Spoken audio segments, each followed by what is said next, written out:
atau keseimbangan atau kewajaran kapan kita menggunakan shorthand, kapan kita menggunakan coding normal.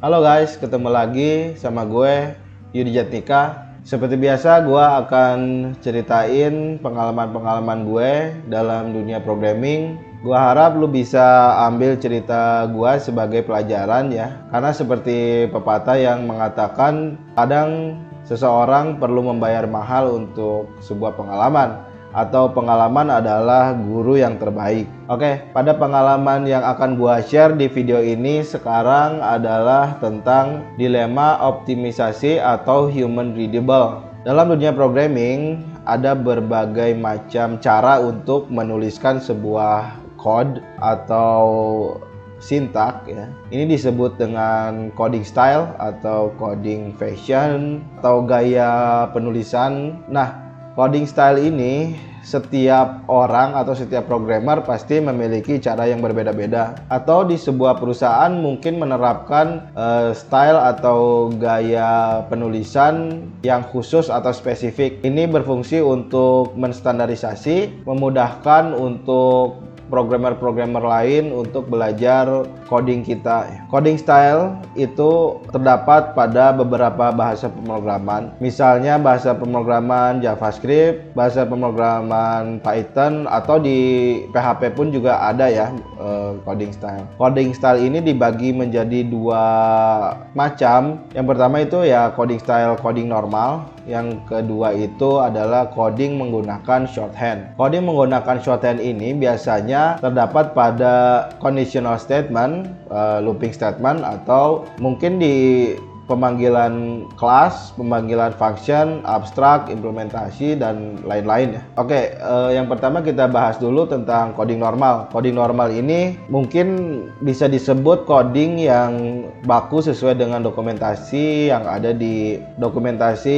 bahasa pemrogramannya masing-masing. Perbedaan antara coding style normal dan coding style yang menggunakan shorthand adalah coding style normal biasanya memiliki atau akan memakan banyak baris, sedangkan coding style shorthand lebih hemat baris. Jadi coding shorthand ini mempermudah kita dalam membuat code. Biasanya menggunakan baris yang panjang, dengan shorthand itu akan menjadi baris yang sedikit, bahkan mungkin hanya satu baris. Nah, ini akan berbeda pada sisi pembacaan dari programmer-programmer, karena nggak semua programmer itu paham tentang shorthand. Beberapa mungkin masih baru pemula, masih menggunakan coding style yang normal-normal aja. Apabila kita menggunakan shorthand, biasanya logiknya menjadi sulit untuk dibaca, atau mungkin ya kadang-kadang ada programmer newbie yang ngeluh, waduh ini codingnya keriting banget ya, misalnya seperti itu. Itu artinya codingnya menggunakan shorthand, sehingga dia perlu banyak berpikir, menggunakan imajinasi untuk